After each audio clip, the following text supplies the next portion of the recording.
This episode of Ars Cryptotica is brought to you by Uptick Project, the NFT world in your hand. Uptick is a decentralized mobile app built on top of the Uptick protocol. Manage your NFT-based digital assets with a focus on entertainment, sports, and the creative industry.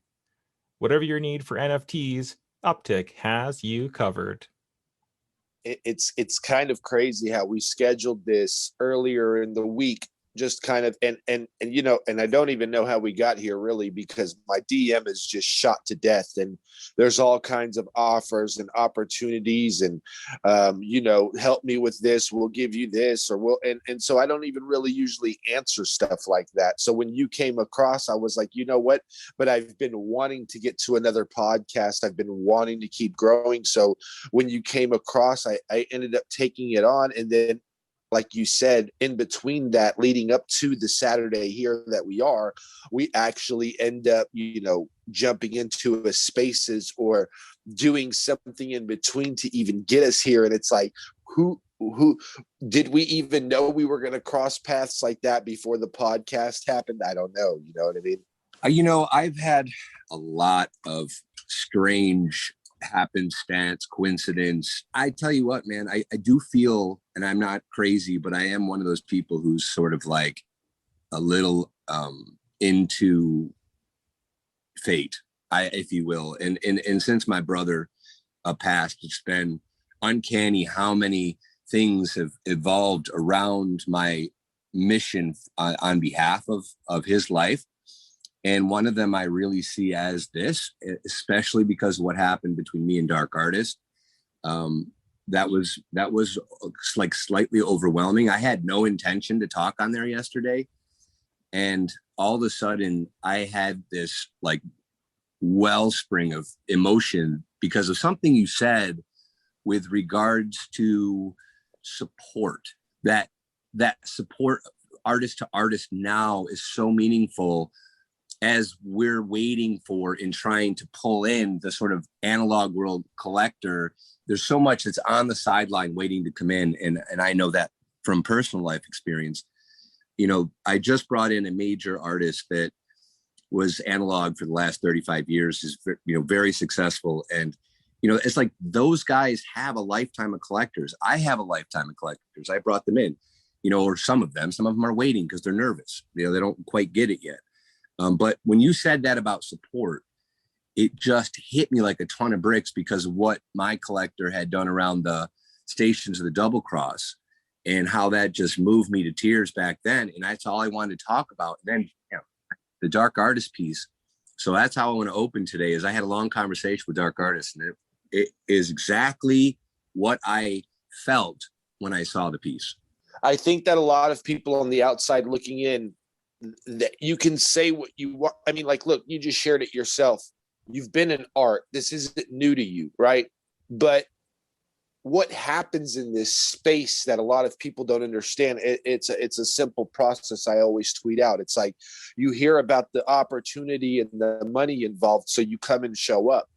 But then you actually, start to like the tech and figure it out. But then what happens is, and nobody ever understands, is it's that third one that catches you off guard. It's called the love for the community.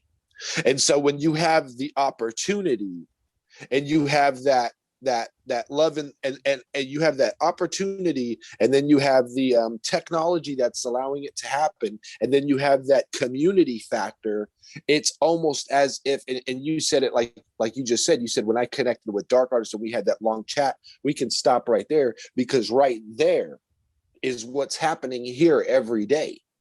Every single day since I've joined this space, there is another fulfillment, another empty story becoming whole, another empty glass becoming full. And the more and more people that hear about that, their curiosity starts to drive them crazy, and they come and they start snooping, poking, and then they fall into it. And I think that even if you are a traditional artist, even if you are part of the original art world, unless you were part of major galleries, which were super snobbish at times, right? And, people were pouring wine and you had to have your excellent collectors come in. And it was just a big thing to end up in a big gallery, correct? And I think that, traveling to New York, traveling to London, traveling to LA, okay, that's fine if you're able to do that constantly. But I think to be able to log in, and even me and you, and I don't know where you live, but you definitely don't live in Dallas. So my point is that the opportunity that we have here with the technology of NFT and art, and then the community that we haven't even met yet, and then we're still just coming in with our art, man, it really mollywops. I think that's the best word I can come up with. It blindsides you, it sucker punches you, it mollywops you. I mean, you have no intentions whatsoever. I mean, it's like you when you found Dark Artist. It's like you didn't have any intentions.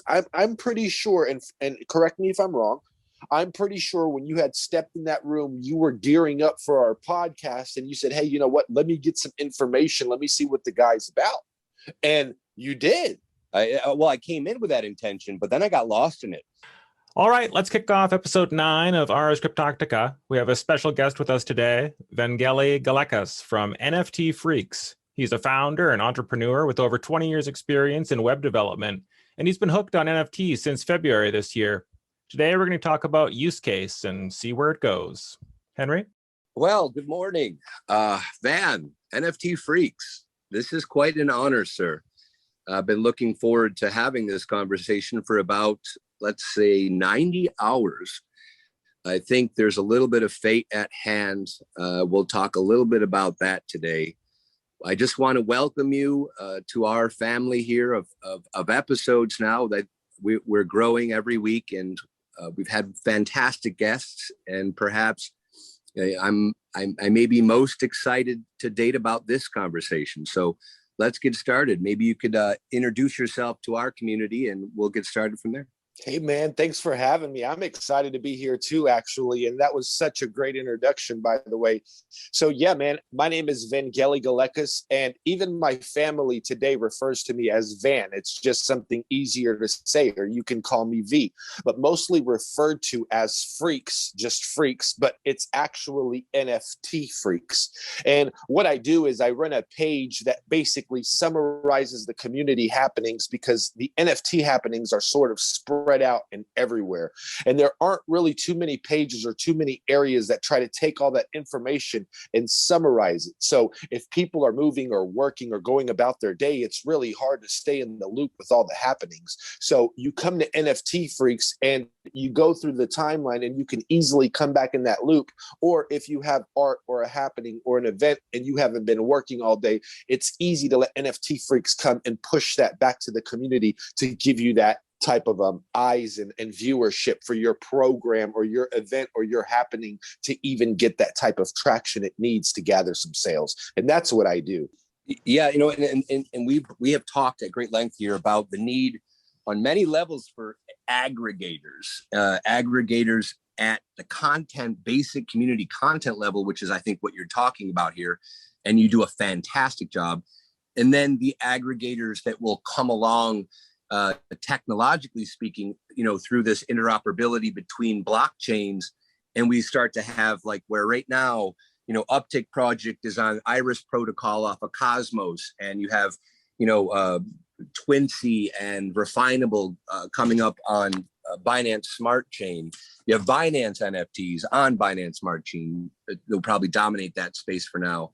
And then, of course, the whole Ethereum network and all of its many, which they aggregate within the sort of sphere of Ethereum blockchain, but they do not aggregate at the moment. If you're producing NFTs on, say, Hen or Hick, I call it Hen, you call it Hick. If you're producing there, with Tezos, or you're producing, you're selling with Iris on Uptick, or you're selling with BNB on Refinable, these are lost to the collector and the artists that would peruse, OpenSea, Rarible, Zora, Mintable, where these are all on the Ethereum blockchain. So this idea of the aggregator in the space, I think it's like, it's one of those holy grails in our interoperability. But what you're doing for content is critical, and I think it's like early stage critical. So it's exciting that you're doing it, and I just want to thank you for that. Yeah, man, and you hit it right on the head, and I appreciate that. And I think that what you're discussing about all those other chains allows us to understand as humans in an early underdiscovered technological landscape, if that makes sense, right? We're starting to see other chains. We're starting to see other countries. We're starting to see other continents. We're starting to see the start of a whole new world. And what you're starting to see is these chains starting to develop their own way. Hey, it wouldn't matter if we came out tomorrow with the John coin powered by a Henry economy, and there's artists in there representing that, because we're entering a new world. What's that world called? I'm glad you asked. The metaverse. That's what we're entering, but we're doing it.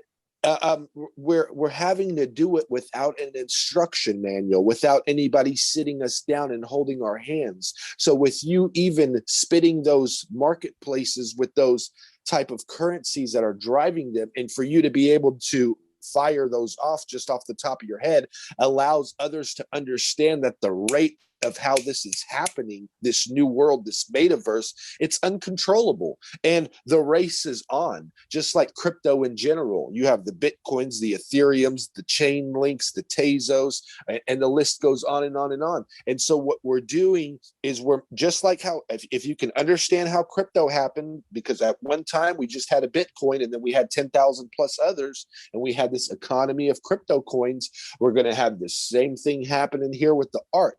Now, the difference is, in my opinion, if you look at those chains, what's exciting from a collector standpoint and an artist standpoint is that depending on what price that currency is at, allows you to understand how early you are to that equation.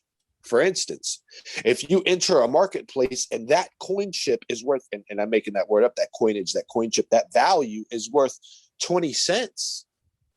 You as an artist may not understand when you're in there making, art for 40 cents, 60 cents, 80 cents, which would be 3 or 4 of those coins at 20 cents, right? But what you're actually doing is you're saying, hey, you know what? I'm okay. I'm going to go to Mars or Venus or a planet and discover it, this chain of cryptocurrency, and I'm going to make myself an OG there because it's only 20 cents now. So if I stick here for 12 months and it reaches $2 or $3, what's going to happen to my 20-cent pieces? And so what you're seeing there is you're seeing these marketplaces and these chains, and they're all have their spot in this race of human history based off of the currency's value. So Ethereum is only Ethereum because Ethereum is at the price it's at. But if Ethereum was only at $3, you wouldn't even really be hearing about this chain being the boss of all these marketplaces. For instance, there are people trying to figure out how to store Bitcoin as a store of value. And if they figure that out, we may have a whole new row of players, because now the art's at a 30K level per Bitcoin.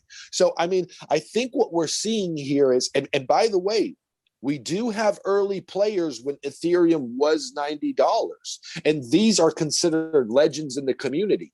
And a lot of people don't understand that, in 2017, when Ethereum, and I don't know what the actual price was, but let's just say it was $90. Well, if you're watching bids come in for new artists at a ground level at $90 a coin, and they're getting hit with 7 Ether, 8 Ether in 2017, it discombobulates your mind when you come here and understand that if a person's floor level on art, which means the going average, the average rate to grab this art, if it's up there at an 8 to 12, 14 Ether level, when we're at $100 a coin, guys, it was only $1,400 for the piece. But since the currency is fluctuating and moving in 2021, and we're at $2,500 a coin, people gasp and fall out their chair when they see a legend get their 10 Ether, because that 10 Ether now is $20,000.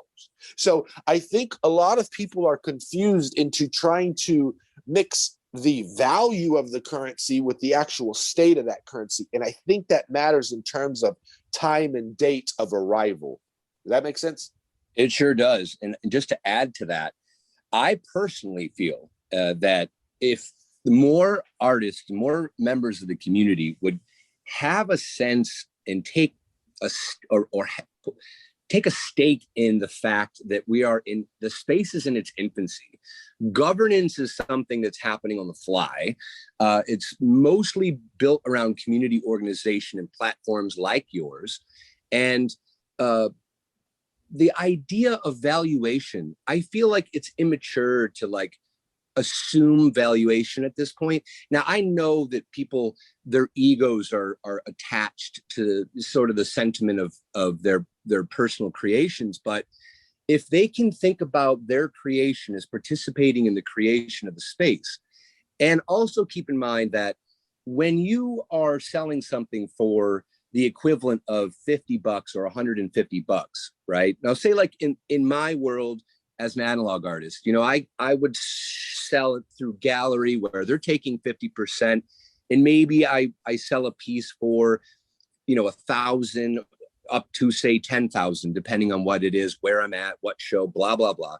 Back in the day, you know, that was critical because that was a moment that was rooted in a history of expectation for what should happen in a gallery space in a tradition that goes back centuries, right? So there is no wiggle room when you are steeped in a tradition that goes back centuries.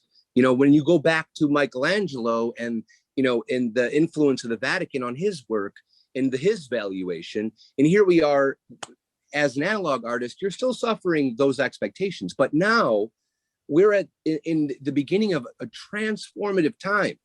And this time, there is an expectation, I think prematurely, that if you came from the analog world, that you should expect to be treated, your art, I should say, should expect to be treated.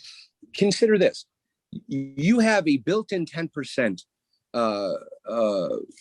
remonstrance, right? You have this residual income that's going to develop as the space develops.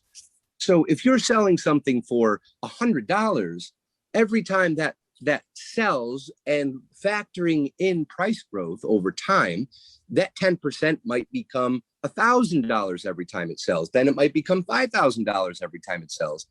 You know, so I'm more interested in this sort of collective tolerance of the time.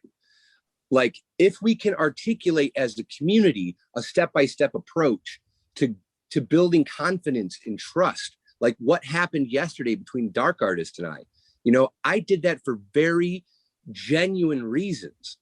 And it had nothing to do with price. I didn't consider price. It wasn't matter. I would have spent my last dollar in that moment for that man, you know? So I just want to get that out there, that I feel the space is such in its infancy that we have an opportunity to be the caretakers in the process of its development. And I want that to not fall to the wayside. You're going to have a lot more information on that because you come from an analog world, but you're exactly right. I mean, and that's just one perk of many in NFT land, because as you were saying, you could literally retire right now. And if you have enough works on the blockchain, you're still going to have a passive residual for the rest of your life because that 10% is tied in. Nobody can cut you out of that. There's so many ways to grab those residuals through collaborations or through ending up on this chain early or ending up here and making a piece there. Or like you said, going on ahead and creating a piece, you know, early February as being part of this discovery phase. And then 3 years later, forgetting it and going back and figuring out you sold 26 times or whatever, and those residuals hit you. But not only that, the simple fact that it dictates your next actual mint. Because here in NFT land, in the NFT community, you're not in charge of what your art is worth. You see, one day you could wake up and be traded so many times and your value could rise so large just based off of a happening or a collector taking a liking to you, or just basically having an art piece, like let's just say a Martin Luther King Jr. or a notable figure. Somebody comes in there from the community that's a notable person in the world. They pick up your art and then boom, little do you know it's going worldwide because they picked up this amazing piece and plus who they are. And so what happens is when you come back to create, just like you said, where you would enter that gallery because, you know, that's what you survived on. The difference is you're able to say, hey, look, today I'm worth X because of what happened. And I think in the traditional art market, in the analog world, as you say, I don't even know where you guys do that. I don't know if it's a paper that gets handed to you or a phone call happens to you, but it's nothing that you could just gauge and visually, let the data understand and tell you your worth. I mean, unless you just have the ears to the streets and understand what buzz is all about, but you're not going to be at the dinners, at the lunches, and all those things that people are talking about your art on the internet in these communities. You have a way to see that happen. So, for instance, if you logged in today and you had 3 pieces, and you're used to having 3 to 7 notifications on social media, and you're out there working and you meet a notable figure and they know this person and they know that.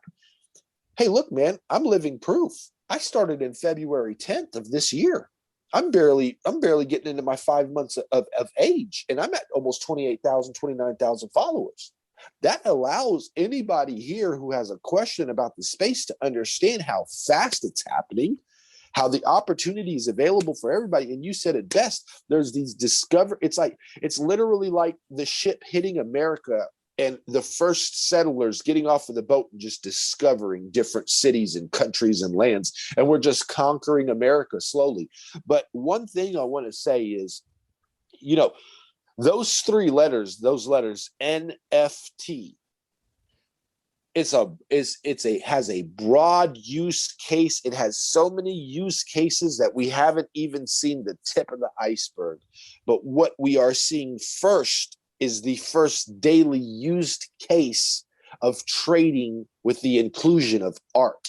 So NFT plus art, which means an analog artist like you or a digital artist like somebody else, just art in general, right? When the NFT and the art meet, you have the NFT community we are in.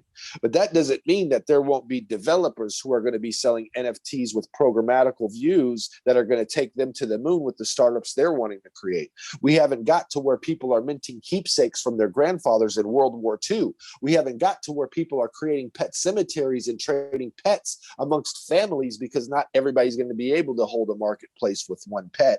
But sure enough, there's going to be people running pet cemeteries with hundreds of pets in NFT land. And so these use cases that we're seeing that haven't even made it here, that is what makes it so exciting for me. When you say, hey, I'm an analog artist, okay, but that analog artist gets to plug into so much more with just these 3 letters called NFT. And man, the opportunities I've seen in this space, I mean, I've seen one guy just be a regular artist and actually just get hired on to create an entire comic series, which is basically blew out its sale. I mean, what I'm trying to say is that artist woke up without any pieces, without any art, and then at the end of that week ended up on a whole entire operation creating a whole entire comic that drives the NFT space that ended up selling out. And it's like, you can't get that opportunity at a gallery in Miami, unless you just make that conversation for that split second. This is what happens when dialogue is set free, and it's not in the hands of mechanisms of control. That apparatus of power, the elitism in the traditional art world, is essentially been pushed aside. And as somebody who comes from that world, I can tell you that the layers of gatekeeper in that world are endless, and the influence and the impact on artists and their viability, their financial freedom. I mean, there's so much that's taken from, especially below the glass ceiling of the traditional market. What I love about the NFT market is that the glass ceiling is, that myth of the glass ceiling has been proven to be just that, because NFT and it's community driven, which makes it personal. And I would just like to segue, before we tear it up on use case, I want to segue real quick to Dark Artist and what happened yesterday. I think this sort of perfectly extrapolates this notion of why NFT is so intimate, so valuable at a personal level, so psychically resonant in the people that have come to this space for whatever reason. That is, I'm listening to your show. Dark Artist goes on. He discusses the idea of his first minting at Foundation.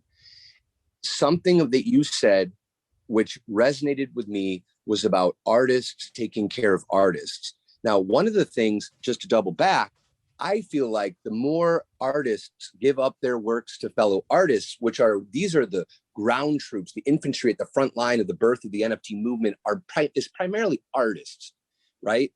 These are the people that are their blood, sweat, and tears. They're jumping without a safety net. They're leaping into the void. These people are doing the hard work, right? And I know you've preached this.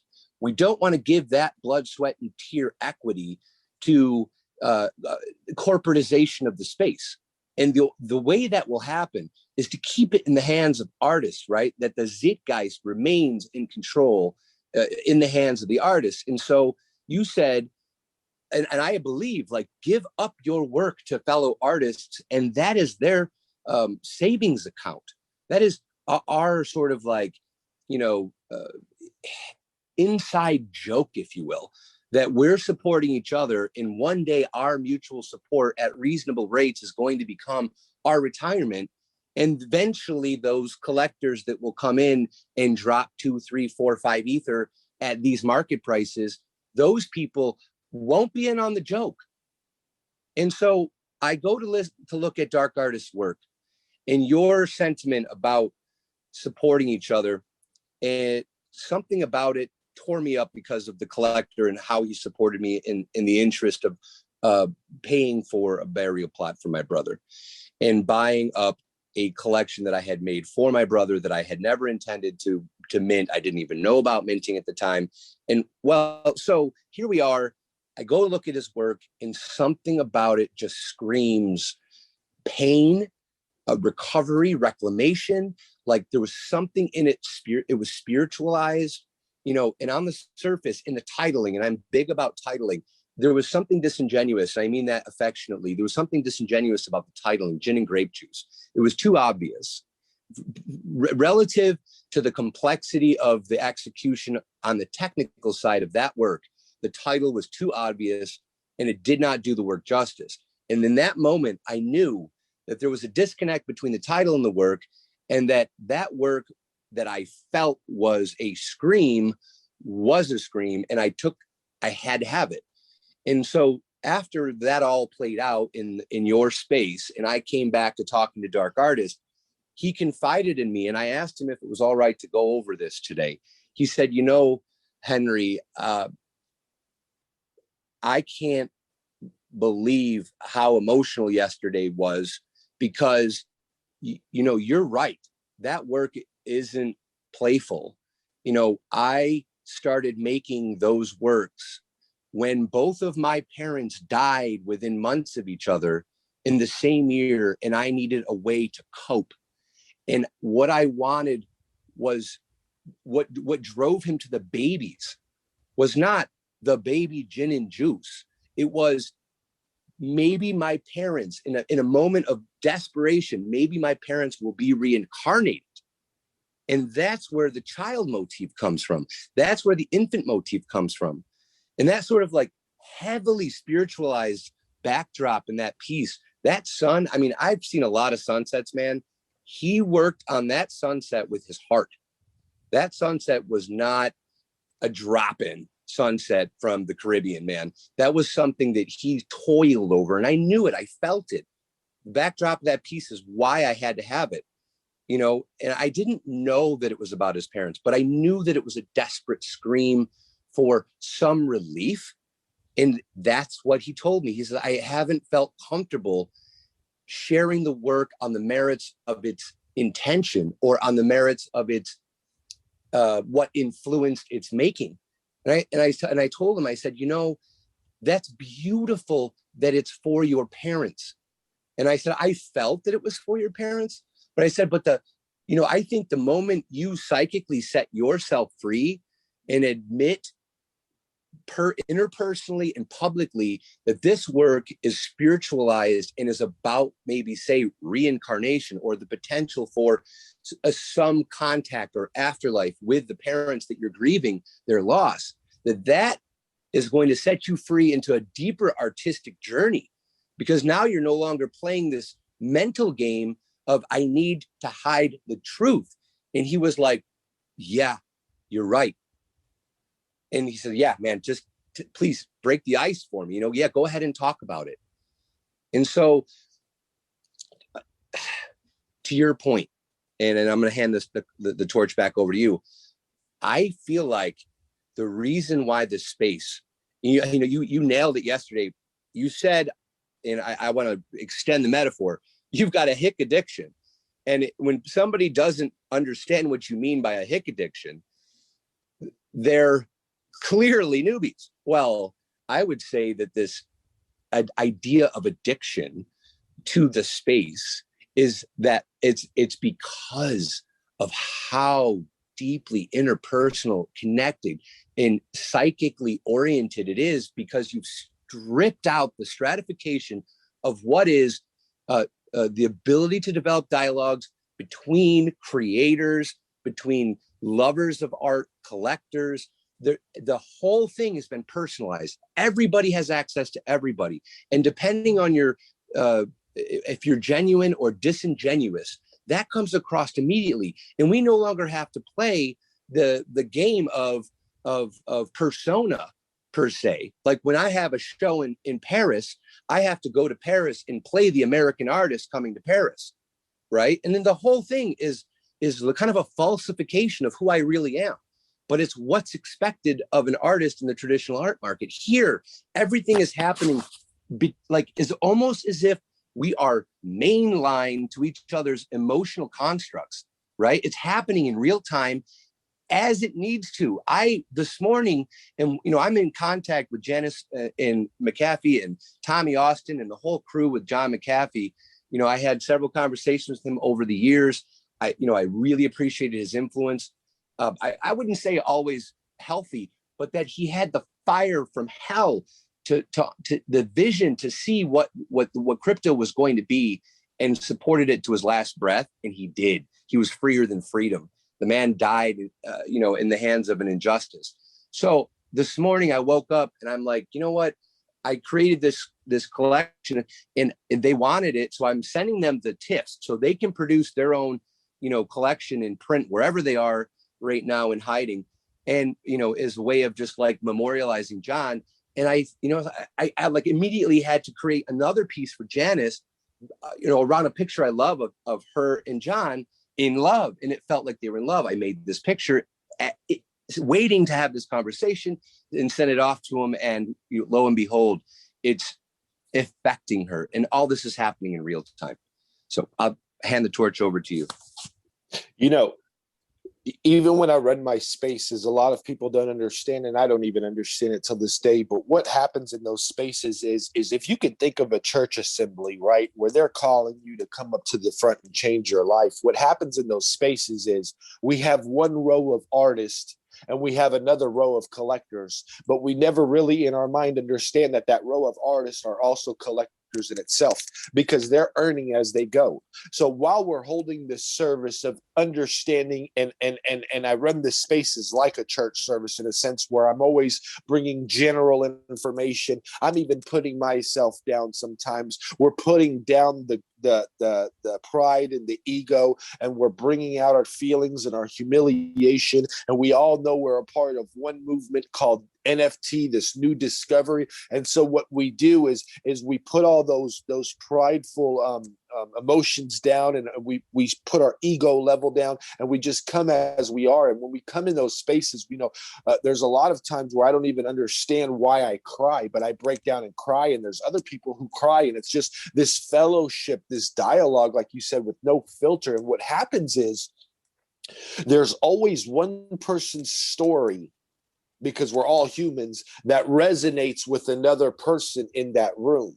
And so as I'm doing this, and as people are in the audience, it starts to hit people like a church service would. And people start to feel certain emotions or certain things. And then it takes that one person to come up and share like Dark Artist did. And then there's another person in that crowd who clicks while he's doing, and they're looking, and then and then that's how it happens. Like, I mean, even in our spaces, we didn't know you two were going to carry on. We didn't know that he was going to divulge that information. I don't think anybody did. I don't think him or you did. But the fact that that happens, when we hear those stories, when we share those stories in public, as artists supporting artists, because like you said, it's that psychological, that stripping of everything and just bringing in that emotion and that need, and that, like you said, he didn't just drop a sunset in behind it. Well, regular people wouldn't even know that. So what happens is it takes, in an early space like we are, it's my spaces and you doing that with that artist, which are two artists supporting two artists, and then me trying to make that happen. It's that outside person who's looking on the inside, trying to figure out, what is it that you and him just did? What is it that you and him just celebrated? What is it that everybody's rallying around? And what happens is these outsiders, these outside traditional collectors, like you said, these people that haven't made it here yet, they get curious. And so then they start poking around that celebrating story, that what you said, what it meant for dark artists, and what it meant for you, and how it happened in our spaces, and that curiosity of that story. Just like this podcast, when we share it, there's going to be certain people who are going to say, you know what, let me go see what this stuff is about, with all the intentions of just either flipping art or finding art or supporting or whatever it is, but they end up falling into what it is you fell into. And I think that artists, collectors, new people in this space, or anybody here that's listening, they'll never be able to understand this until they come experience it. Because like I said in the very beginning, even I came for the opportunity that I heard about, stayed for the technology that was presenting itself, and then fell in love with the community aspect, the inside feelings, the inside knowledge, like you said, that inside joke, which is an inside joke for us, but spills out into everybody's joke when that ether or that Tezos or that price hits this astronomical amount that starts bringing in blogs and news and media and spins headlines. And I'm sure you heard all about the memes and everybody doing that money, but it's that exact cross of meetup happening that is just, I mean, you literally are like, you and dark artist in my spaces, that three right there is going to light a bonfire. And we don't know who is going to get burnt by that bonfire, but there's going to be 2 or 3 or 4 more people, even in that spaces, that are going to be touched by that. And so you have these soldiers, these type of, like you said, frontline warriors who are sharing and caring. And I want to ask you something. How is that different from anybody's parents being correct role models for when they were a baby growing up in life? All you're doing is watching role models in the community proceeding and progressing and proceeding and going forward in whatever it is they're after. And sooner than later, you're going to want to be a part of that. So I think what we're doing is we're jumping off that type of good cancerous activity where it's like, hey, this is how it goes, and it just starts spreading like a virus. And it starts with those early stories like you and dark artists, but it ends up with that millionaire who has that void his whole life and doesn't really like to. I mean, let's be honest here. These millionaires and these people who live a finer life, they've already programmed their minds into saying that I don't eat or do anything at that low level. So what I'm saying is that when your art reaches a certain price to enter their zone of shopping and browsing, because they're driving Ferraris, they're living finer life, they're not looking at $3, $10, $12 art pieces. They're only looking at art pieces that match their style of living. So when that art piece rises up to 12, 18, 20,000, now you're able to connect with that collector. And so if that collector understands what's happening here, that's when it becomes super exciting. Because if dark artist ends up meeting an art, like let's say you were one of those whales and you did hear one of those stories and dark artist is on that level, then if you're in that spaces and that service is allowing that audience that I told you about to be in a different tier tax bracket, it would be that collector who would come down right now and tip that bid for $25K and tell the same exact story you did, if they were able to connect at that level. And one thing you said about dark artists that I want to touch, because I know he's going to listen after this, is it's like, you know, your story behind your art and your intentions of why you do it is going to be some of the best substantial proof on why this needs to happen for you that it's almost mandatory you bleed it or share it with somebody. So I'm just super grateful and thankful on the behalf of my own community, on the behalf of Dark Artist himself, that even if he didn't want to share that with you, that he was able to find the strength in that quick amount of time, in that quick explosion of emotions, that it just happened to connect like that, to hear that story about his parents, share that story about your brother, in order to, I mean, what I feel like you came and put those keys on those locks. His creative mind, his heart, his inspiration has been put under a lock and key. And when Henry has came and put that key in there and unlocked it, and you've taken those chains off and you've told Dark Artist, hey man, look, it's why I connected with you. I love that story. And so what you're doing for Dark Artist right there, and what I want him to know is that if Henry found that to be like that for him, how many more Henrys are out there waiting to be found through Dark Artist and his arts? And I think that artists have to understand that, you know, in life, perception's everything. First impression is a lot. When you go meet people, I mean, they don't know what you're combing your hair, you're brushing, you're bringing your best, you're bringing your A game. You're not bringing your flawed human shit that your kids or your wife sees on the weekend, right? So I think as artists, like you said, you play this role of an American artist come to Paris. So when you come here, everybody plays these roles, because in life, you've always had to play these roles. And then when you meet somebody who finally says, hey, Henry, that role that you're playing, that ain't even why I came. Here's why I came. And then finally, for the first time, that human can actually sit down, and I look at it as somebody loosening up their tie and taking off their hat and taking off their clown makeup from a circus and saying, you know what?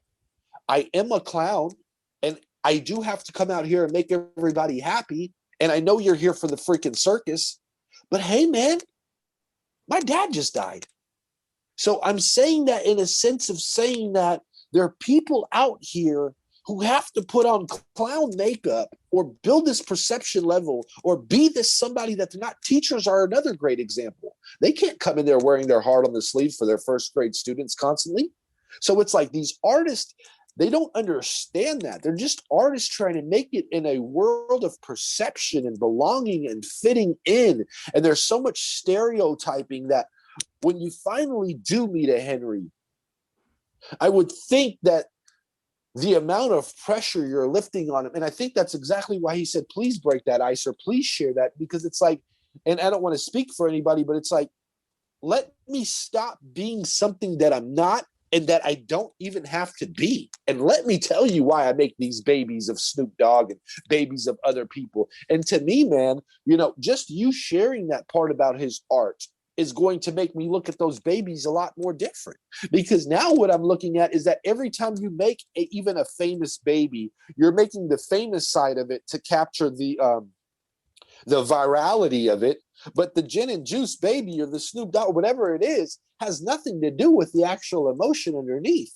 So what you're doing is you're supplying the best of your both worlds. You're blanketing your pain by giving the virality, but you're getting away with giving the pain because it's your creation on the blockchain. And if you meet a Snoop Dogg fan, he's going to enable that perception to you, because he's going to be like, man, I love Snoop Dogg. I'm a huge fan. Gin and Juice was my favorite album. I bought that piece. And so what you're doing to Dark Artist is you're still keeping him under that lock and key. And so he has to create again. But when Henry comes, who's an artist, and says, you know what? Here is why I came. And you, my friend, as an artist, just went to that other artist, a fellow peer, because he does the same work you do. He shares the same pain as you do. He shares the same want, the same victory, the same thing you go after when you make that piece for Janice or John, right? Is the same reason why Dark Artist makes his babies. And because Henry has came to unlock that ball and chain, that lock that's been locking his perception and his value forever, probably.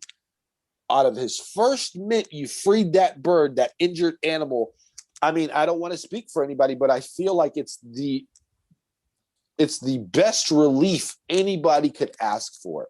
You know, I almost want to take it, and again, I don't want to take it this far, but I'm extreme in my analogies. It's like coming out of the closet, living like somebody you're not for all this time, and finally being able to say, you know what, ladies and gentlemen, this is me. And whether you like it or not, so be it. And I've talked to those people. They tell me, you know what? Hey, so-and-so doesn't like me, family doesn't talk to me, but I love my life. And in the end of the day, man, you just made dark artist love his life for creating. And whether that's 0.25, whether that's 1.0, like you said, it didn't matter what the amount was. Hell, it didn't even matter if y'all did it for pennies. The fact that you did that for him, and the fact that he showed it back to you through the love of your brother, or was able to spark an old emotional feeling in you. Hey, excuse me, man, but if you're not excited to find more of that feeling, that rush, that sense of completion that I think you felt when you did that and found it all out. When I say I have an addiction to hick, it's that very addiction that we're talking about. The extra, should I say, gin and grape juice on top of that is the art itself. So we always have to understand, in my opinion, that you're going to have the art, but there's going to be a two-side factor to it. There's going to be the virality, wow, ooh, oh my goodness, I need this piece factor. And then there's an underlying factor of why you do that piece. And as us who are in the community, learning artists, learning their wants, learning their mind behind their who to the what to the why of that piece, you start to just really take a freaking, you take a love to it, man. And it becomes more than what it should be. And if we can explain that to more and more people, we're going to have something that lasts forever. In my estimation, one of the first use cases that's coming to the fore here is the reclamation of our basic humanity. And I would say that you look to the poets, you look to the philosophers, you look to the great emotional moments in art history where those artistic spirits dove into the wreck, as Adrienne Rich would say, the great poet Adrienne Rich. One of my favorite poems talks about diving into the wreck, and she's referring to the wreck as her deepest self and that most complicated space. And I want to bring back again this week a comment that John made about bandwidth in the 21st century, in the generation after the millennials, and humanity in general. This internet age has stripped people of bandwidth. And by that, I mean, everything's mimetic in the sense that our identity has sort of going through a phase of morphing. People don't really know how to project themselves in the internet age. And they're getting caught up in being ever more compartmentalized and consolidated. Well, I feel like the NFT, here's an analogy, love. The personalization of our life experiences, the people that have come to this space, our ability in real time to engage each other and to get around the bullshit of this mimetic culture, in that we have contact with the deepest selves in the world today, which I see all across the whole spectrum of the arts. You are going to find people who are poetically more in touch, people who think metaphorically, who think, in analogies, who think in similes, who have this sort of paradigmatic sense of the world, in that, it's expansive and not linear, right? That's the artist, right? In any medium. And so you fall in love on the surface. In the traditional art world, here's the rub. You walk into a gallery, you look at something that's aesthetically perfect. That's it, right?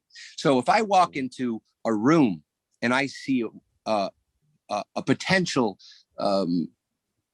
wife or husband, I know this is a far cry from reality, but it's not. I see a person across the room. Aesthetically, they trigger something in me that's overwhelming. My wife did that for me. But you know what? I didn't fall in love when I saw her. I didn't fall in love with the aesthetic. I fell in love with 1,000 conversations. I fell in love with that deep meta data of her soul.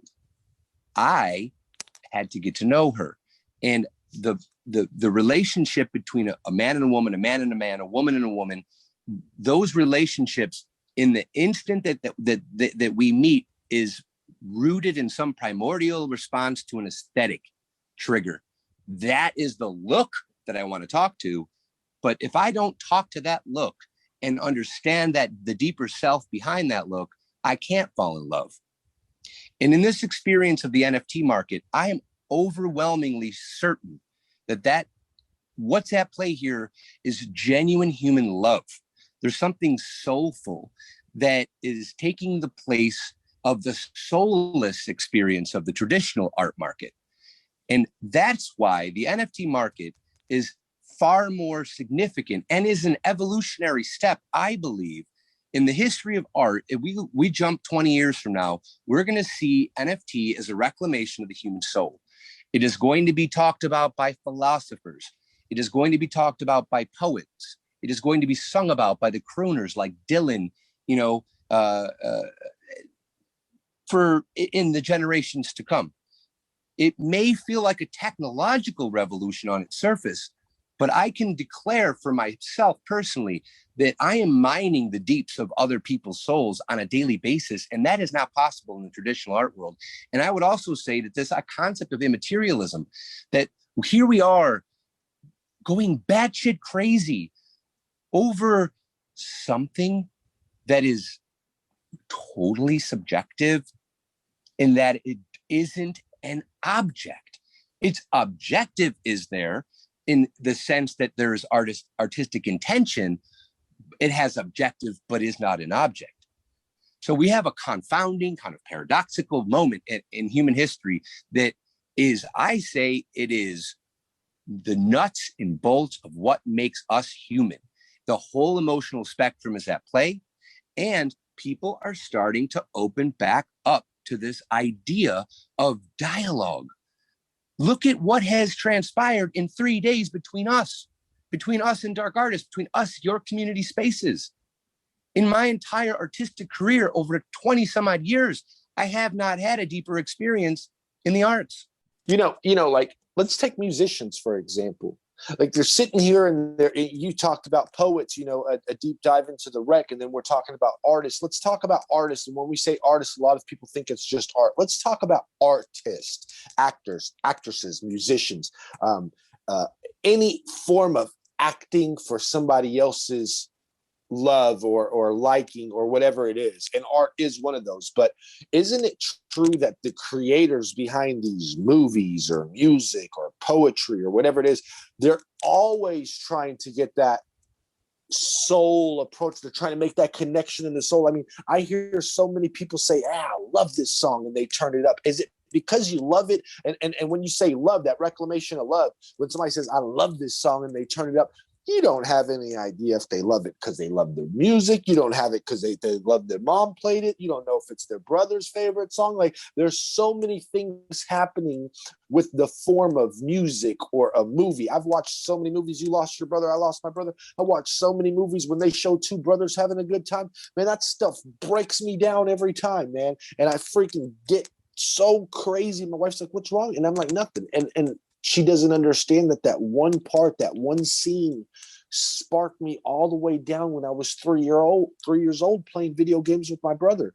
So it's like, when you see this pull of, these artists who, and they're doing things because you've heard the stories of the musicians drinking and drugging to make that song, or the actors and actresses doing stuff for those parts. The Heath Ledgers with the Jokers are getting in these parts, and they're doing it so that it's taking over their life. And they submerge themselves into this experience to do their best to get that connection to the reclamation of love that you're talking about. And hey, here in the NFT arts, you're right, there is that. And I think that in the beginning, as a grassroots operation, just like a musician, right? Like, musicians start off as like let's take Kurt Cobain, for example. You know Kurt Cobain, right? Oh, yeah. Okay, so let's take him for example. Like, he was growing up, they were probably telling him, you're great at the guitar. He was probably explaining his love for the guitar. Those people at the breeding ground, those people that try to bring that reclamation of love you're talking about at the very beginning of Kurt Cobain's life, his sisters, his friends, those people he played for when they were drinking just at house parties. Those people were loving him for what he was loving for and what he was doing for. But you hit a level of where it gets to a height of where Kurt Cobain is no longer heard for Kurt Cobain. He's now being positioned as this just booming act, like to where you said in the beginning of our conversation, you strip people of that at first and look at the emotion, but later on they strip you of the emotion and only look at you for that. And so in the NFT world, there's a place where, like how you said, you're connecting with that human, that reclamation of love, that early start. But in the beginning, it's dark artists first mint on foundation. So you're part of that breeding ground level. What happens is those artists hit a point in time when they have 30, 40 mints and they're so high, Sotheby's is coming, Christie's is coming, and they materialize them into this Kurt Cobain, where now it's like, we just need you to perform at the club. And so what happens is you lose touch of those Henrys and all these people in the beginning of your journey.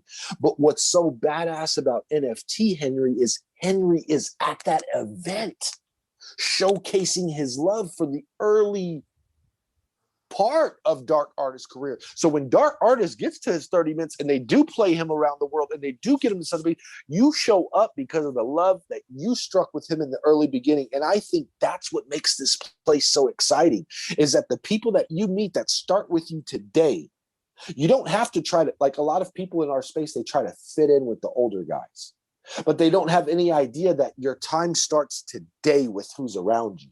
And that's your graduating class. So for you to connect with somebody like a dark artist, it's the same way, which Fuck Render, I don't know if you know who that is, but he's a legend in our space.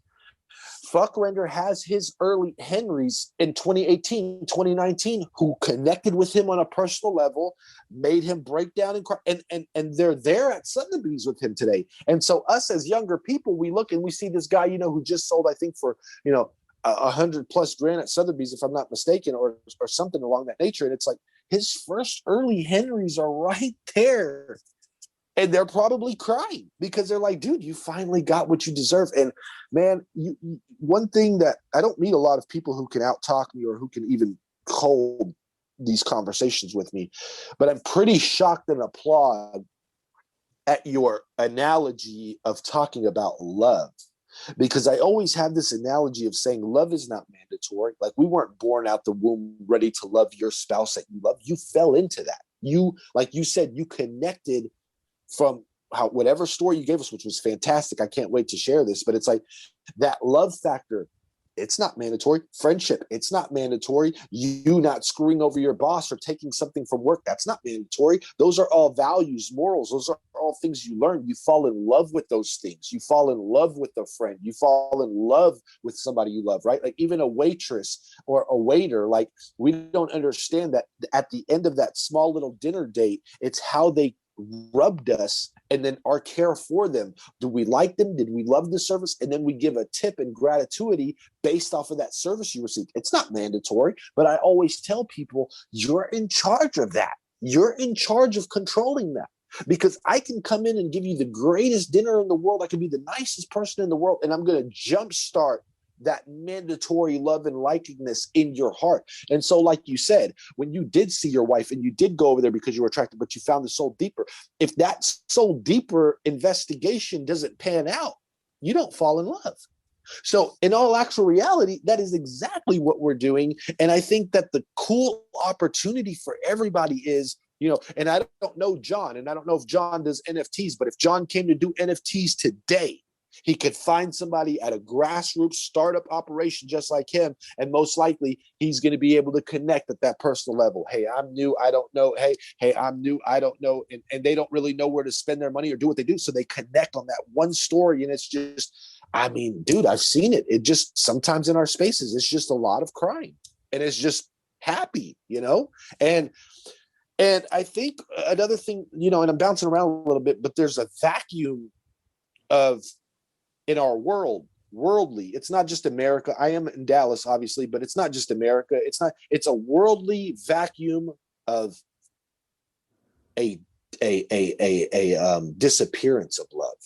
So what we are doing as humans, in my opinion, is there's so much hate. There's so many rules. There's so much madness and chaos that we live with daily that we can't figure out that we can come to a Twitter, which nobody, even everybody in our community always makes a joke about Twitter. Like, I never knew it was this powerful, because it's not. It's only powerful for the souls behind it. But the fact that you can log in there through a world of chaos and madness and connect at this spiritual, personal, lovable soul level, man, I've been on the computer since I can remember. And I think I got that feeling in the early America Online days, because we built groups and private chat rooms and things like that. And we had our little, hacker crew or whatever when I was a kid, and we would rush little chat rooms, and we would be in those 30s and singles and looking, and we were 12, 13 years old, but we felt so cool because it was like, we couldn't go outside or drive anywhere. We couldn't go anywhere and drink with our friends in our bars or something like that. So we would just come online through AIM in these chat rooms, and we would have this community. And my parents would say, why do you tie up the phone line for 13 hours a day? And they didn't understand that there was this community factor on America Online with these geeks, these AIM junkies, right? And I'm 36 now, and I haven't put my phone away. Literally, I haven't put my phone away since February 10th.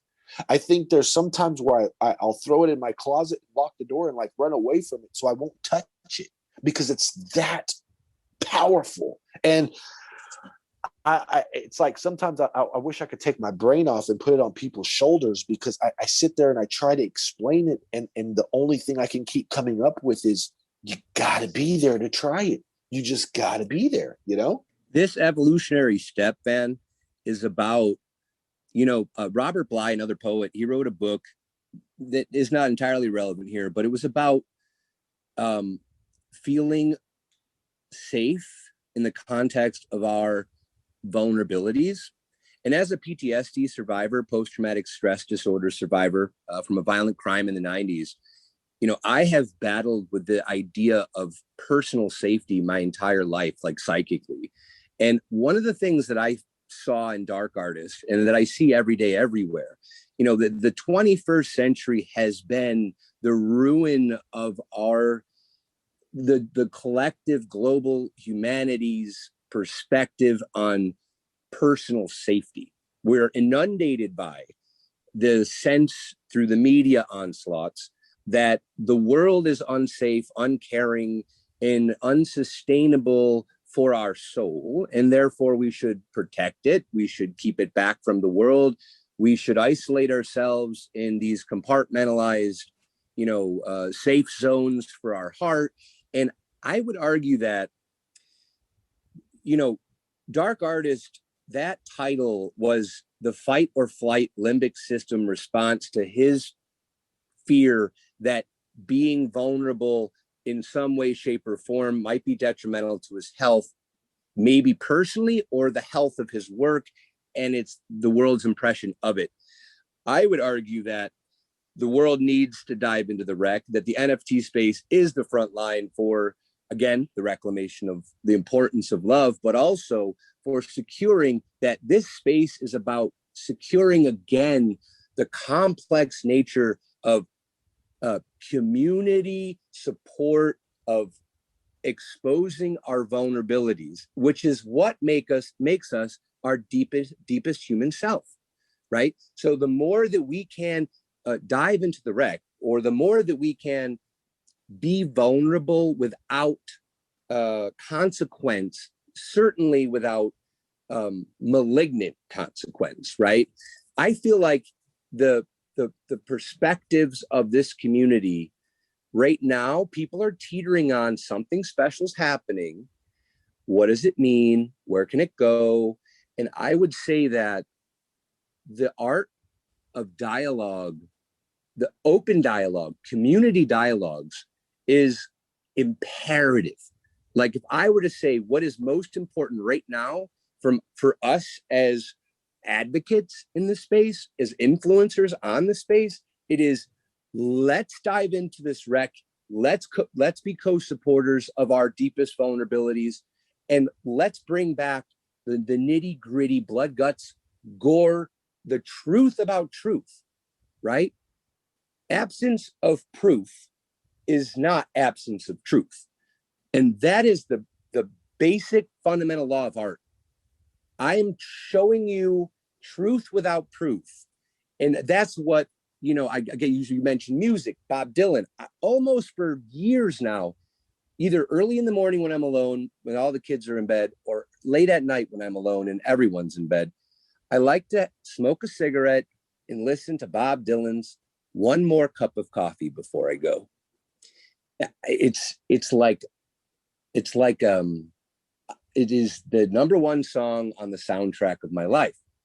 And it's because I feel it is the most positive, like sitting in the moment and reflecting on our life and saying, you know what? I'm not giving myself over to death anxiety. I am not going to be a slave to my fear of mortality. I am going to be contemplative.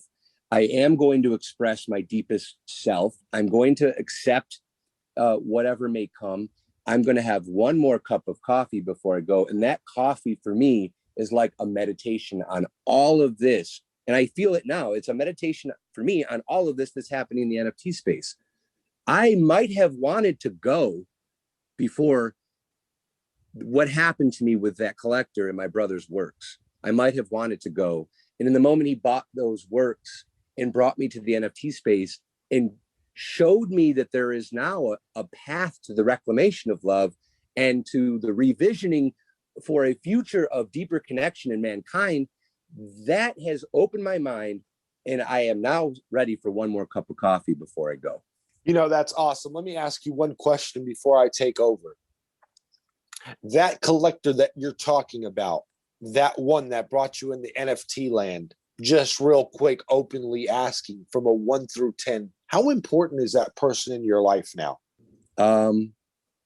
Is important. I mean, that moment right there where he was able to imagine. How old are you? 49. 49 years old.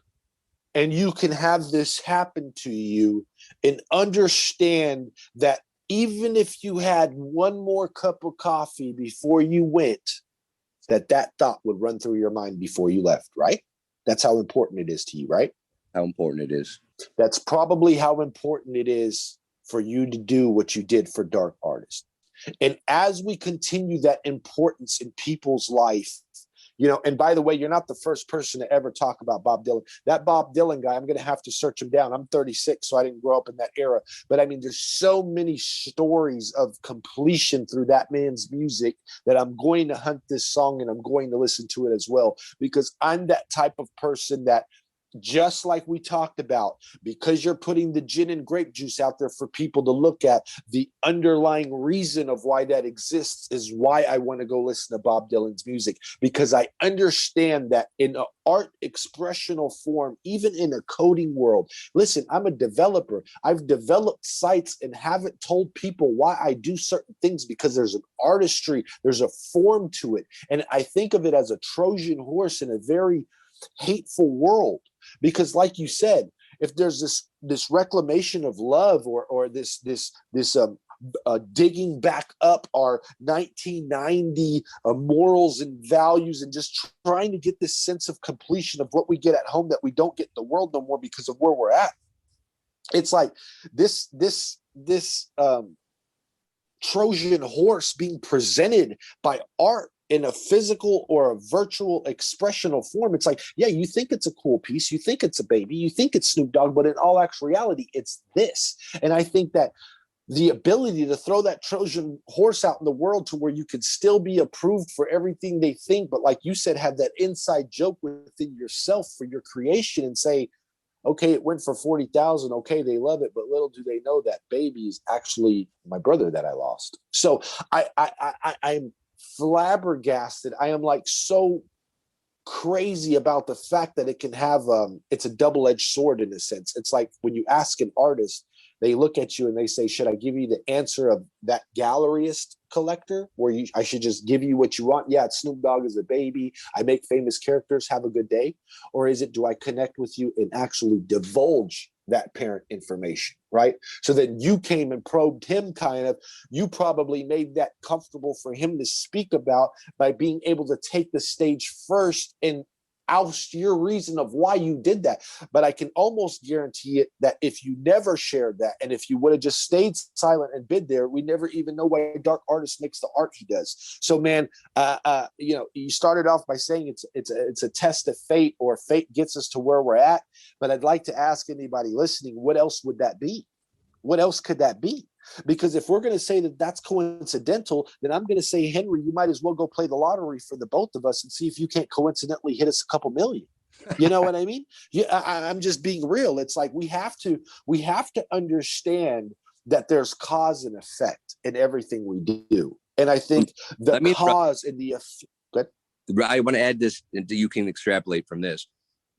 When I say fate, now I'm a personal believer in a collective consciousness. And so, and I think this is scientifically is sort of being proven out. The consciousness is subatomic and extra polarized and all of these things. It almost doesn't have any sort of situational it doesn't have a situational, it doesn't have a location, doesn't have an address. Like consciousness is cosmic, consciousness is collective, and certainly interspecies, consciousness matters. And I think that what's happened between Dark Artist, I, and yourself is that this collective consciousness is what has fed us and what we fed into. And the interplay plays out in ways that it has to, because, for instance, something in me detected a conscious play in dark art. Something in you detected a conscious play in me. So I don't even know that this happens at the conscious level. I think it happens at a subconscious level. And so when I say fate is sort of like, lighthearted toss off to going into a deeper explanation about collective consciousness and how that plays out in our lives. You think about the power of positive thinking. Well, really all that is projecting into cosmic consciousness, your desire, your need, and then that is based, its success in connection is based on effort, right? And which is why I want to double back to dialogue, and I'll hand this back over to you. But dialogue is that effort that is sort of unchained, because we're having an unchained conversation. We're riffing off of each other, and things happen in the moment that exponentially grow, right? When the wind blows the seed to the yard next door and the tree grows, it looks like happenstance, but guess what?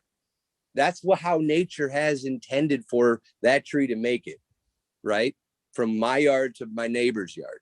And I think what's happening right now is seeds are blowing all around, blowing in the wind. Again, Bob Dylan. I'm going to hand it over to you. I just wanted to add collective consciousness to the concept of fate. That's all we're doing when we're tweeting, or when we're holding spaces, or when we're posting media or GIFs. We're trying to strike that collective consciousness, right, that you're speaking about. When you say, you explained it perfect, you're liking, your desire, you're wanting, your need. It's like you said, hey, sometimes at night I just like to smoke a cigarette and listen to Bob Dylan's. Well, nobody told you that. Nobody, you weren't born out the womb and was like, Bob Dylan, one more coffee cigarette before you go to sleep. No, the collective conscious, that cosmic conscious that you said, that desire, that want, whatever has driven you to that area to why you do that on a day, on whatever day you do it. And you're right. It's like saying, hey, I need a piece of chocolate, or hey, I think I need some candy. Like you think, but it's all in your mind. It's kind of like people who have trouble eating. It's like, it's all in their mind. They think they're hungry. They think you are, but it's not anything crazy going on. It's just consciously is telling you, man, I'd love to have a piece of that turkey, man. You know, my stomach sure is growling. Well, man, you didn't eat no breakfast today. Well, I mean, and then eventually you go in the kitchen, you make a turkey sandwich, right? So these things that we're doing now in a new space is we're educating you on the likes and the feelings and the excitements. We're explaining to you chocolate without you ever tasting the chocolate. So then what happens is in your mind, you get worked up. And I mean, look, hey, man, it took me a long time to swim because I drowned when I was a little kid. And like you, PTSD, I didn't know that as a kid. My body was scared of water. I had lived through a tragic event for years. It took me a while to reintroduce myself to showers and pools and things like that. My parents used to have to watch me shower because I didn't know, but I was afraid of that, right? And so what I'm saying is that cosmic consciousness you're talking about, you can also beat that. You can beat it by being reintroduced. I mean, look at abused dogs that you find at the kennel, right?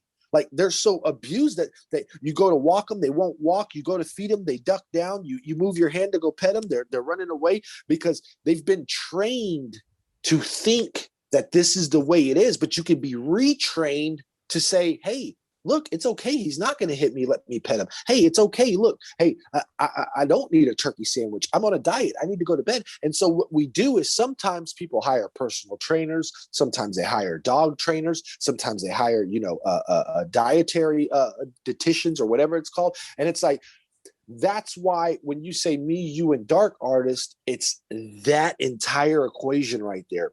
You don't know, he doesn't know, but you have somebody driving it down, and then we take a curious liking to it, and then you take, and it's just a domino effect. And if we can make more people do that domino effect, eventually what happens is, like trending things, you're now left out of that celebration. You're now left out of that conversation. You now don't know how to talk about the experience of what chocolate tasted like.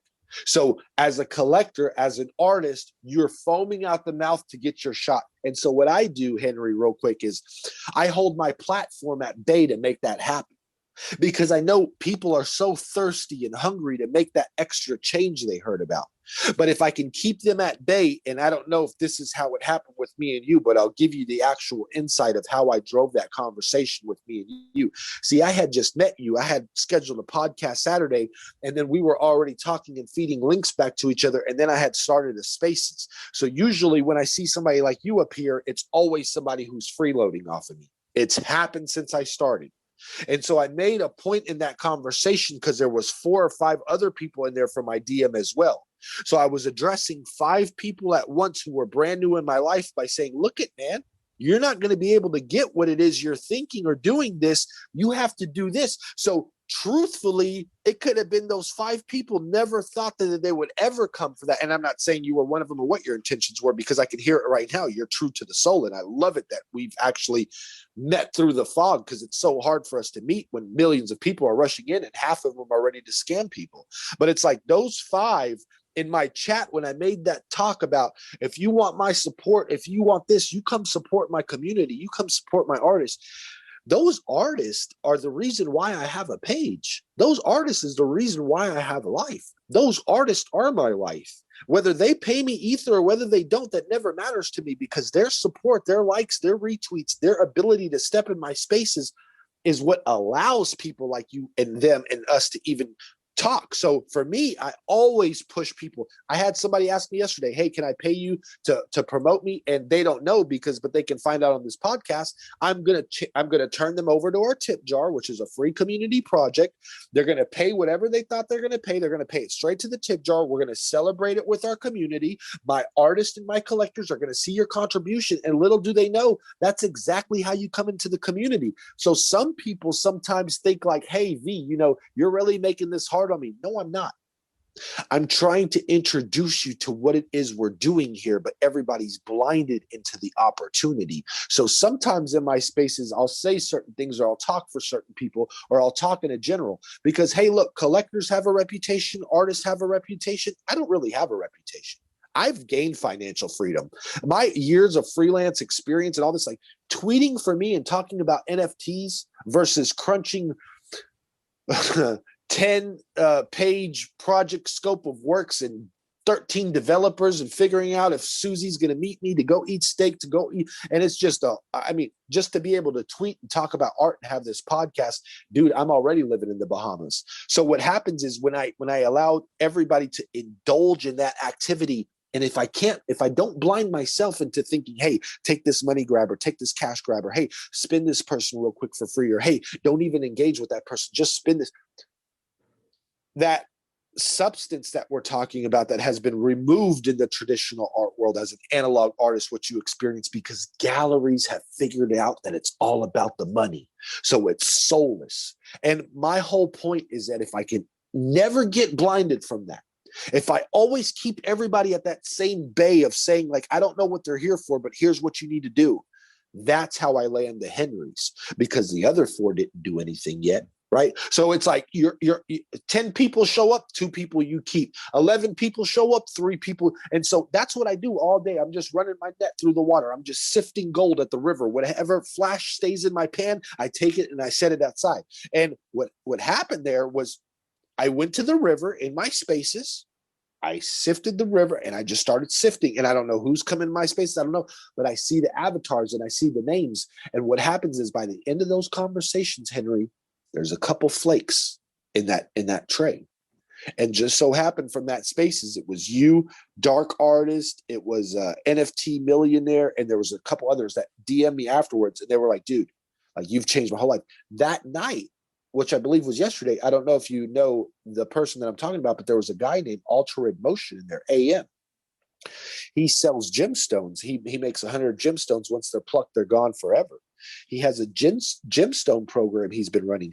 That NFT Millionaire, and I don't remember the other guy's name, forgive me, but they got into a bid war over that gemstone. And that gemstone starts in those spaces, that personal conversation of connecting with that guy. And we don't know if it jumps over to my spaces or if it jumps over to other people's spaces, but it's a collective pursuit and happiness for that person and his program. And we never really know when it jumps off. And if we can get more people to understand that, I mean, just being on this podcast with you, boss, it's like, I can't wait till your spaces start up, and I can't wait till your knowledge. And if we continue doing this, we're gonna be setting up Texas with the governor, Florida with the governor, Mississippi with the governor, Wisconsin with, and if you get, that's how we get the states that we have here in North America. And so what we're doing is we're setting up those leaders who are serving and cooking different flavors of food. And whoever's ready to eat that plate, they step in that restaurant and they go taking a liking to it. And one thing I want to say is, it's like, you know, here in Dallas, we have Chinese food, we have Mexican food, we have an American food, we have Tex-Mex food, we have, you know, Asian food, Thai food. You don't have to go to that restaurant, but you're not going to pass it without seeing cars outside of that restaurant, which means there's people who like their food and their flavor cooked a certain way. And all you're doing here in this community is you're finding that food cooking. You're finding that restaurant to pull up into. And our restaurant together, me, you, Dark, just so happen to be the NFT Freaks. But there's other ones. There's Lupify's. There's Roger Dickerman's. There's all kinds of little communities inside the community, which makes the liking and the flavor and the teaching and that pursuit of happiness easier for some versus others. Because, hey, let's be honest, when NFT Freaks gets to 100,000 followers, we're not going to be able to have the intimate spaces that we do right now at 20K, right? So what has to happen is more spaces have to spring up with more of that intimacy being built so we can actually step into their 5,000 follower rooms. Yeah, agreed.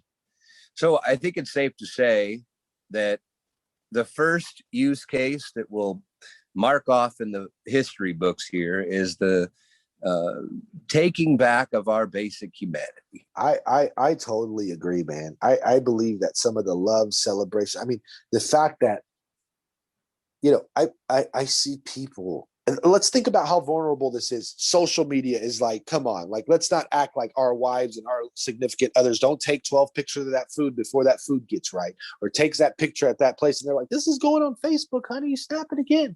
And it's like, when you see people come online and cry in a world that we live in today and not care about hey, you know what? My coworkers can see this. Hey, you know what? That one person that I can't believe, man, they're putting it all out there. And you're right. They're coming back to humanity, to the basis of it. They're not caring what you think online. Hey, this is me. I got saved by this guy. It changed my life and I'm freaking crying. And they're putting it on Twitter. And before, they would have never done that because, like I said, if you have kids who go to school, I mean, what they don't want to see, hey, you know, all my friends saw you crying online yesterday, Dad. Thanks a lot. You know what I'm saying? Like, it's not fun to do. Like, let's be honest, you know, but the fact that people are coming here and doing that, you can't fake that. You can fake bids and you can fake talks and you can fake your little conversations, but you're not going to fake posting yourself online and just shedding tears. And these people do that, Henry. I know. Well, and you know what's interesting? And just as like a microcosm, where do you see the most genuine emotional developments in you've said 100 times in these spaces? In my life experience, I in 2009 spiraled out of control in my own drug addiction that I tried to take my life and didn't succeed and have recovered from drug addiction. But in the recovery process, in rehab, they talk about within these walls, in this space, in whether you're a coke addict, a heroin addict, a drug addict of any kind, of hick addict, if you needed to recover from that, maybe because you went broke, but AA the same, in spaces where people are meant to feel that vulnerability is righteous, that's where real deep interpersonal, emotional, spiritual, soulful change happens.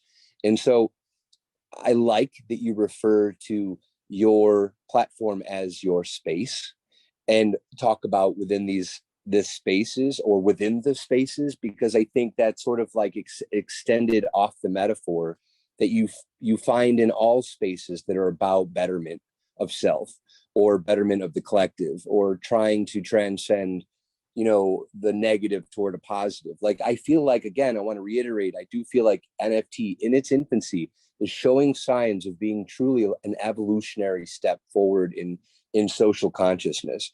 And so that being said, I think that the notion of stewardship is important, that you are a high profile steward of the space, but everybody, and I want to say this to the community that listens to this podcast now and in the future, try to identify your effort in the space at some level as stewardship and act accordingly and give of yourself that which legitimizes the definition of stewardship, which is an act of love, is an act of caring. It's carrying something vulnerable across a threshold that needs help. And this space does need help because it's not impervious to corporatization. It's not impervious to being completely swallowed up by consumerism and profitability and, which is fine. I always say it's fine that you're making money, but don't lose sight of the potential for it to be a transcendent moment, right? Because if it stays in your mind, if it remains in this sort of capitalistic place of hunger to better your life, you've already lost sight of what's possible. And before I give over the torch here again, there's a young man who I met in another on Twinsy.io from the Philippines. It clearly, because I tend to sell a lot through whatever spaces I'm working on, the younger artists, people who are just coming into the space are like, they like to just sort of DM me and be like, what's the secret of your success? Well, it's like, well, honestly, it's about honesty, right? Like, so great art, Picasso said art is the lie that tells the truth. And so the greater the art, the more complex the aesthetic of the lie.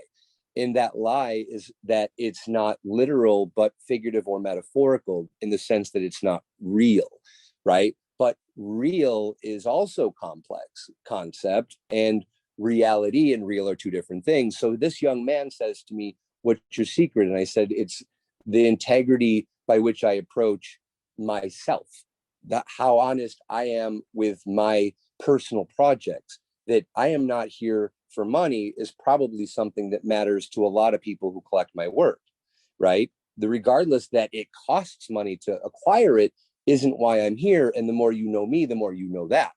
And so one thing leads to another, and he's minting works that are, cookie cutter on programs. But I can feel that there's something more there. Turns out, this young man is living in complete poverty, is in the Philippines. He's trying to get, like the iPhone 6 or something so that he can do more with himself and try to help his family and buy food, whatnot. And I told him, I said, listen, I'm working right now as an advisor for a platform called Uptick Project out of Shanghai. And I said, this is a project that like Hen, like you are obsessed with Hen. I'm a little obsessed with Uptick because of the person behind Uptick. I've spent a great many hours in conversation with the CEO, and he's been on the show. And I said, come over to Uptick, because if I'm going to work with you, I want to work with you at home. We can talk at length. We can Telegram, blah, blah, blah. He comes over and I said, listen, just mint something on Uptick. I walked him through getting on Uptick. He mints it. I said, whatever price you want, put it up there. He put it up there and he's like, okay, I guess we'll see what happens. I bought it like 14 seconds later. And I said, now listen, this is what I want you to do. I said, I want you to start the title of his work was Loneliness. So I gravitate to the title because I know that the title speaks to the truth of what he wants to create, but because of his lack of means, he's incapable of like execution at the technical level, but that's not his fault. So I said, do you do anything else besides digital? And he goes, yeah, I've been drawing for years. And I said, show me some of your drawings. And he shows me his drawings, and they're fucking beautiful, man. The kid's got major talent. And I said, well, listen, why don't you just bring your analog work, figure out how to get it like with whatever technology you have, just get it documented and get your personal story, your work, your truth on these sites. And I guarantee you more people will gravitate to them, right? Because right now, the disconnect is your lack of access to the technologies that would bridge the gap between what you do in the analog world and what you could do in the digital. So he does that. And then he tells me that the phone he needs is $150 that will help him develop his work. And I said, all right, well, listen, keep making works, keep producing works. And when I see one that shows me growth and that your effort is genuine, so we'll mint that, I'll buy it that day, and you can buy that phone the next day. And that today he finally sent me work after about a week of probably sent me 50. I mean, this kid, I was clearly, and he's telling me stories. He's up all night. His parents are telling him to go to sleep. He's like, Mom, I got this friend, and he's trying to help me, and blah, blah, blah, blah, blah. I can get a phone. We can get more food. And I mean, it's so amazing. So finally I push him and push him and push him. He produces a work that my wife likes, and that my wife says, no, that's, I love that. So, all right, great. Boom. And I tell him, I said, mint this today, which is today. And we haven't finished this today, but I said, mint it today. I said, I'm going to buy it for $150. You're going to buy that phone, and we're going to take the next step. And so I don't even know how the hell I got off on this tangent, but what were we talking about, man? I'm so impressed by this young kid. Anyway, going back to this idea of this space can be an evolutionary step in reclaiming our basic humanity and expanding that emotional spectrum from these compartmentalized, isolated spaces into the larger spaces that you have developed in your platform for genuine dialogue, right? I want there to be a rebirth of dialogue. Before the Roman Empire fell, the Socratic experience of sitting in a courtyard and having dialogue between the minds of the day gave birth to modern civilization. And we've gotten away from that, the importance of dialogue to transcending our stasis. Let's do it, man. We're doing it now. Let's keep it up. I don't know how you got on that tangent, but I think it's great to go on that tangent. Here's why. Because you've been able to allow others to understand that what you're doing right there, you're taking a mentorship approach to somebody that you know may not have the skills or may not have this what everybody else is after, but you know that with helping him and developing him, that you're going to get him to where he needs to be seen. So for his family and his want and his need, you're going to be able to get that victory for him, and you're seeing that vision for him that he can't see himself, but you can see it because you are where you are, and you're enabling him to get that. And that victory that that man tastes is going to be talked about, hopefully, around his whole next wherever he goes. And every single person in this space, it is going to end up, if you're doing this with 100% honesty, 100% integrity, you're not shortcutting it, you're not lying to yourself, and you're not cheating yourself, every single one of us will meet those people that you meet, at least 5 of them. You will take a liking to about 5 of them. They will not be people who have the best art. They will not be people who are going to make you rich. They are not people that are going to be anything you're proud of in the beginning, but you're going to be proud that you took them from a zero, from a nothing to a something. And I think what happens is, like you said, that stewardship, that giving your contribution back to something that you want to take an enjoyment from. It's like, hey, I want to enjoy this campfire, but before I enjoy it, I played my part and also brought in 20 minutes worth of stick hunting. So if all 5 of us are around the fire enjoying this fire, and we all have our 5 hours of stick hunting, we're probably going to have a good fire to burn. But if somebody's not going out there to stick hunt to bring back this fire, and they're trying to get warm off this fire, it's not going to work really that good. So what you're doing is you've went out there and you've grabbed your sticks to come back to the fire, and that's exactly what all of us need to do. And even the newest artist, that artist right there who says, hey, you know what? I don't have this, I don't have that. A year from now, after you claim victory and do those things that you can see for him, you're going to enable him through that story. Hopefully, this is how it works, is they're going to say, you know what? That thing that Henry did for me, I'm going to do it for him. And I watch it daily. I save people every week.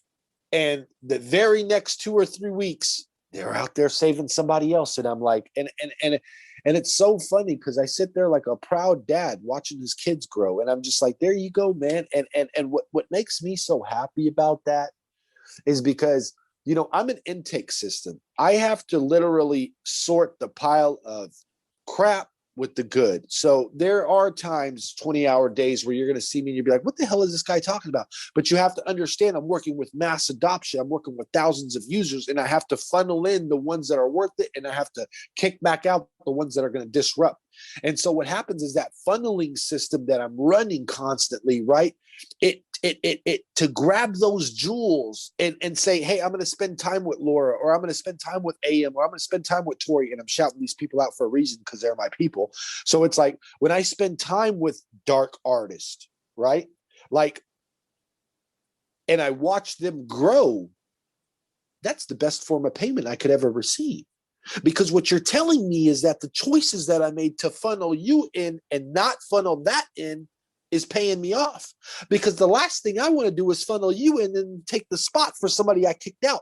It's like a bunch of nugs coming through that conveyor belt, and we're not catching it in the troffles because they're stacked up. So I'm losing all this substance of great artists and great art, and that's bad for my factory. But if I'm able to funnel it in with genuine interest and common interest, and I take a liking and I see, and they do bid and they do that, what you see at NFT Freaks is you're just, man, it's amazing, dude. And the fact that you just revealed that story about helping that person from the Philippines. Now I know you help dark artists. Now I know you help this. And it's like, it brings more that genuine factor that, hey, I did answer his DM. I did follow him, and I did come on his podcast. I don't know a better feeling when in decision-making, or, you know, judging, making good judgment, right? When your spouse says, hey, do you think we should pay this bill or save this? And you say, no, let's do it like this and do it like that.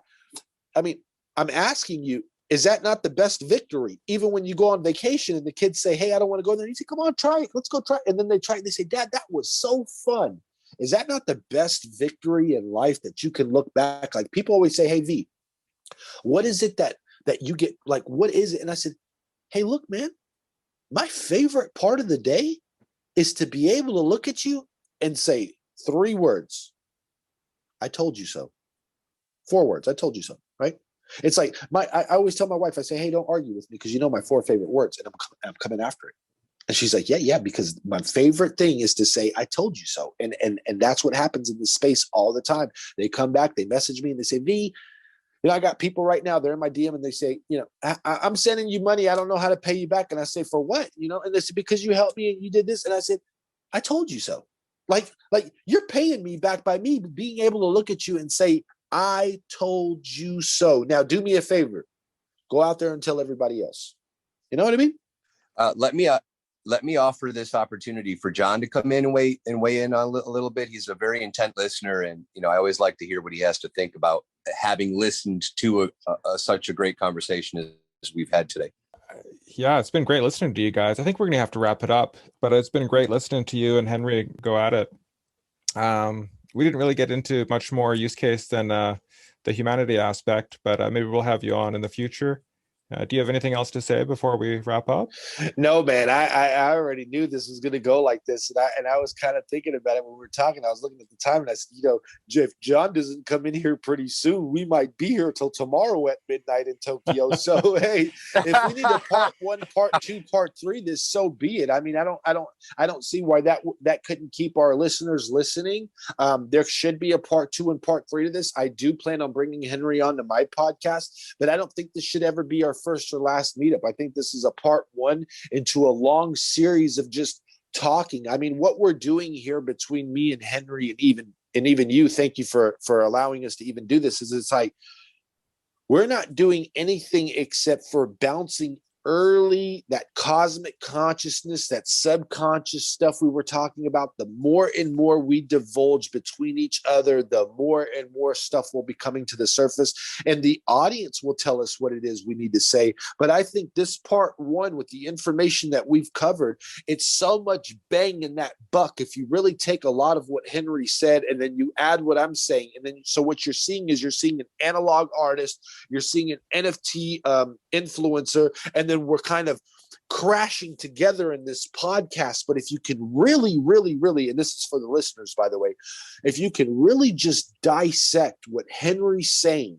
and then take what Vangeli is saying and overlay that, what you start to see are like those world maps where you can take countries and little happenings and you just lay it above each other. And hopefully, Henry, I don't want to overstep myself, but if we can get to more parts and we can make a series of these, hopefully by a part 3 or part 4, we can give something that nobody's done. And what it is it's a substantial amount of information covering a brand new community and opportunity called NFT, which happens in the NFT community. And it happens all on my page at NFT Freaks on Twitter.com.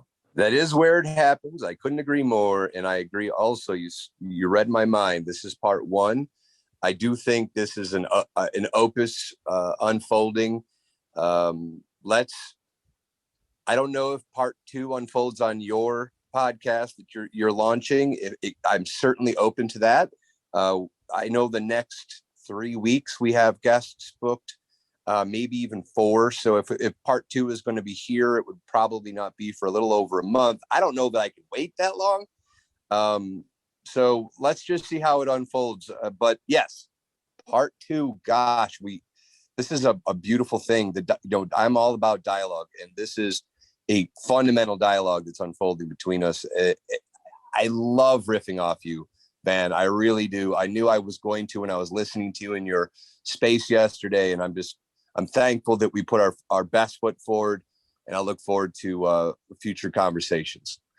Hey, man, I appreciate both y'all having me on. And last but not least, and I know that's my favorite word, the NFT community really likes to ride me on that. And so, John, I'm introducing you to the one last thing. Forgive me, but when you come on my show, Henry, I'm going to change it to something else. So here, I know people want this, I want this, you want this, but it's like an ongoing TV show or TV series. Make sure you tune in and follow Henry's podcast, which John helps manage. I don't know the official name to it. It was kind of hard when y'all said it, but part 1, part 2, part 3 of what me and Henry and everything else that we've discussed here will continue here, whether that takes 2 weeks, 3 weeks, a month. You just have to stick around for that. That's an ongoing TV show, which happens here at this podcast. And man, I couldn't be more thankful that and grateful that I even took this. I mean, I only had 4 hours of sleep. So I literally woke up today and I was like, why did I schedule this like this? Like, I'm so bad. But then now that I'm thinking about it, is like, thank gosh I did this. It's kind of like what you